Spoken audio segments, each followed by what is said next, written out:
Hi, டேஸ்டியான mutton குழம்பு ready பண்ணலாம் வாங்க. ஒரு பக்கம் வந்து மட்டன் 1/4 கிலோ எடுத்திருக்கேன்.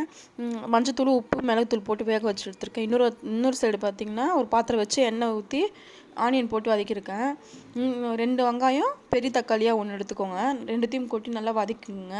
இன்னொரு பக்கம் பார்த்திங்கன்னா கொஞ்சோண்டு மிளகு, கொஞ்சம் சீரகம், 5 முந்திரி, சோம்பு இதெல்லாம் எடுத்து போட்டுக்கோங்க. எல்லாத்தையும் ஒன்றா போட்டு கொட்டி வதக்கி ஆற வச்சு மிக்ஸில் அரைச்சி எடுத்துக்கோங்க பேஸ்ட்டாக. இன்னொரு பக்கம் பார்த்திங்கன்னா கடாயை வச்சுட்டு எண்ணெய் ஊற்றிட்டு 3 வெங்காயம் எடுத்துக்கோங்க. 3 வெங்காயம், பட்டை ஃபஸ்ட்டு போட்டுருங்க. அப்புறம் 3 வெங்காயம் போட்டு நல்லா பொன்னிறமாக வறுத்துட்டு இஞ்சி பூண்டு பேஸ்ட்டு போடுங்க. அடுத்தது எல்லாமே போட்டு இறக்குனதுக்கப்புறம் அந்த பேஸ்ட் ஆற வச்சதுக்கப்புறம் அதை அரைச்சி எடுத்துக்கோங்க. அதை அரைச்சதுக்கப்புறம் இப்படி தான் இருக்கும். அதையும் அதில் போட்டு மிக்ஸ் பண்ணுங்கள். ரொம்ப நேரம் வதக்க வேணாம், ஏற்கனவே வதக்கினது தானே அதனால் ரொம்ப நேரம் வதக்க வேணாம். அது கூட மட்டனும் போட்டு நல்லா கலருங்க. உப்பு தேவையான அளவு போட்டுக்கோங்க. மிளகாத்தூள் வீட்டு மிளகாத்தூள் தான் நான் போட்டிருக்கேன். வீட்டு மிளகாத்தூள் தேவையான அளவு போட்டுக்கோங்க, காரத்துக்கு ஏற்ற மாதிரி.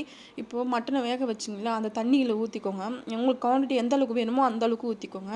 இப்போ நல்லா மூடி வச்சு எடுத்துக்கலாம்.